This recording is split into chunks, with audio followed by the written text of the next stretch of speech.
Leak करवा करके युवाओं की आंखों से नौकरी के सपने छीन लिए, अग्निवीर लाकर देश के जवानों की उम्मीदें छीन ली, बुलडोजर लगाकर लोगों के आशियाने छीन लिए, महंगाई लाकर देश की जनता की थाली से निवाले छीन लिए और नारा लगाया कि हम तो सेवक हैं, 18-18 घंटे काम करते हैं। इन्हीं लोगों के लिए किसी ने शेर कहा है कि जो सच और झूठ में दूरी है वो दूरी समझते हैं, सियासी हाकिमों की हम भी मजबूरी समझते हैं, वो अपना हक समझते हैं निवाला छीन लेने को, डकैती को बहुत से लोग मजदूरी समझते हैं। सरकार को आलोचना सुनने की आदत नहीं है सभापति महोदय। जब आप इनसे सवाल पूछिए तो ये कहते हैं कि आप बताइए 70 साल में आपने क्या किया है। मैं तो इस सदन में कहना चाहता हूं सभापति महोदय कि हमसे 70 साल का हिसाब मांगने वालों, जो सरकार अपना चलाया हुआ 2000 का नोट 7 साल नहीं चला सकी, वो हमसे 70 साल का हिसाब मांगती है। टूटा हुआ लश्कर का भरम देख रहे हैं और जिल्ले इलाही के करम देख रहे हैं।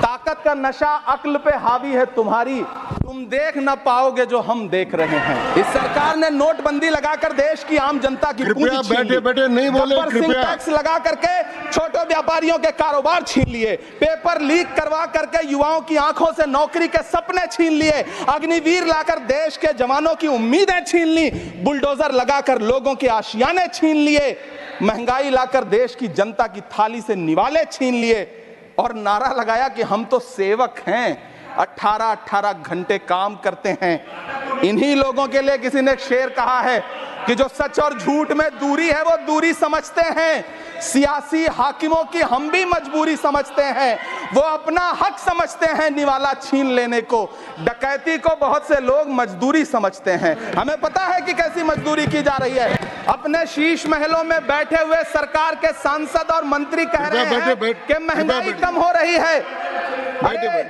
संसद की कैंटीन से बाहर निकल करके एक चाय का कप खरीदिए, तब समझ में आएगा कि महंगाई कम हो रही है या बढ़ रही है। किसी एक दिन अपनी किसी मजदूर की तरह अपनी दिन भर की दिहाड़ी लेकर के बाजार जाइए और अपने बच्चों के लिए राशन खरीदिए, तब पता चलेगा कि महंगाई कम हो रही है या नहीं हो रही है।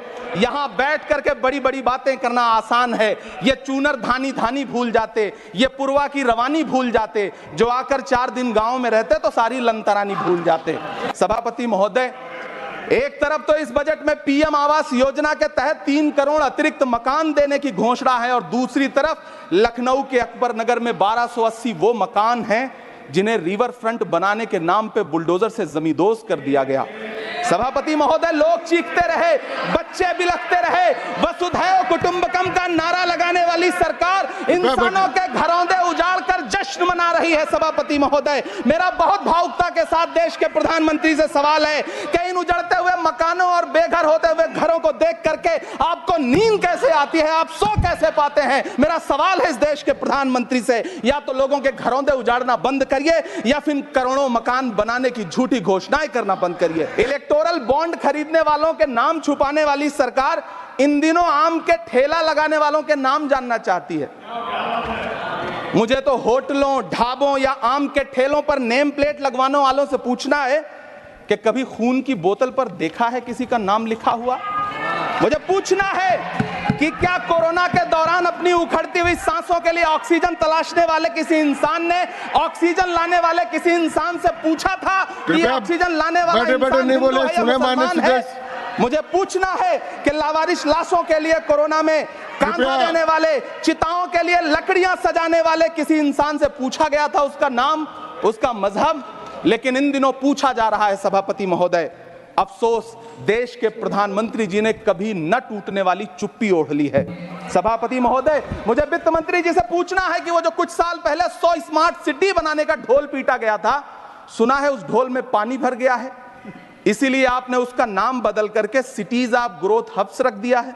अच्छा है, नाम बदलने का खेल खेलते रहिए, आपकी कई सरकारें तो इसी वजह से चल रही हैं। सीमांचल उसी बिहार में आता है जिसकी बैसाखी के सहारे आपकी सरकार चल रही है। वहां के लोगों को एम्स की जरूरत है। महानंदा और कोसी से होने वाली बाढ़ की तबाही को रोकने के लिए बांध बनाइए, सीमांचल के साथ सौतेला व्यवहार बंद करिए। इकोनॉमिक कॉरिडोर बनाने से किसी राज्य का विकास नहीं होगा, विकास होगा स्वास्थ्य और शिक्षा के बुनियादी मुद्दों के लिए बजट देने पर। वित्त मंत्री महोदया ने इस बजट में महंगाई पर सिर्फ 10 शब्द बोले हैं। जिस देश में टमाटर 100 रुपए किलो बिक रहा हो, उस देश की वित्त मंत्री के पास बजट में महंगाई पर बोलने के लिए सिर्फ 10 शब्द है। डीजल, पेट्रोल, आटा, चावल, दाल, सब्जी की महंगाई का तो कोई जिक्र ही नहीं। अब तो शायद उन्हें याद भी ना हो यवतमाल का वो दाभड़ी गांव जहां 20 मार्च 2014 को वो किसानों के साथ चाय पर चर्चा करने गए थे और उनकी किस्मत बदलने के सपने दिखाए थे। उसी यवतमाल में पिछले 6 महीने में 132 किसानों ने आत्महत्या की है। सभापति महोदय, महाराष्ट्र में हर महीने 209 किसान आत्महत्या कर रहे हैं। राज्य सरकार द्वारा सौंपा गया आंकड़ा बताता है कि 1 जनवरी से 31 मई के बीच 1046 किसानों ने आत्महत्या की है। लेकिन अफसोस, इस बजट में महाराष्ट्र के किसानों के लिए कुछ भी नहीं है। किसानों से चिढ़ी हुई सरकार ने बजट में किसानों के एमएसपी की लीगल गारंटी नहीं दी। लेकिन याद रखिएगा, जो किसान का नहीं वो हिंदुस्तान का नहीं है। इस सरकार को पढ़े लिखे लोगों से दिक्कत है सभापति महोदय, इसीलिए इस सरकार ने यूजीसी का बजट 66% कम कर दिया है। वाह रही सरकार।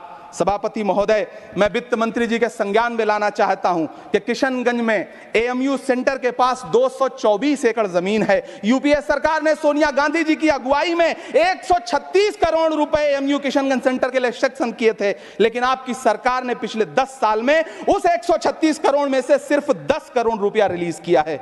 1.5 करोड़ की आबादी वाला सीमांचल बेहतर शिक्षा के लिए उस सेंटर की बाट जोह रहा है। मेरा आपसे सवाल है कि इस सेंटर का बाकी पैसा आप कब रिलीज करेंगे? मुझे उम्मीद है वित्त मंत्री महोदया जवाब जरूर देंगी। सभापति महोदय, मैं अंत में आपसे यह कहना चाहता हूं, यह बजट बैसाखी पर टिकी हुई सरकार का कुर्सी बचाओ बजट है। इस बजट में राज्यों के साथ, किसानों के साथ, नौजवानों के साथ, महिलाओं के साथ, देश के मिडिल क्लास के साथ अन्याय किया गया है और इस अन्याय का खामियाजा आपको महाराष्ट्र, हरियाणा और झारखंड के चुनाव में भुगतना पड़ेगा। जदि आपंक आम भिडी भल लगा तेब आम चैनल को लाइक, शेयर और सब्सक्राइब करने को जमा भी भूलु नहीं।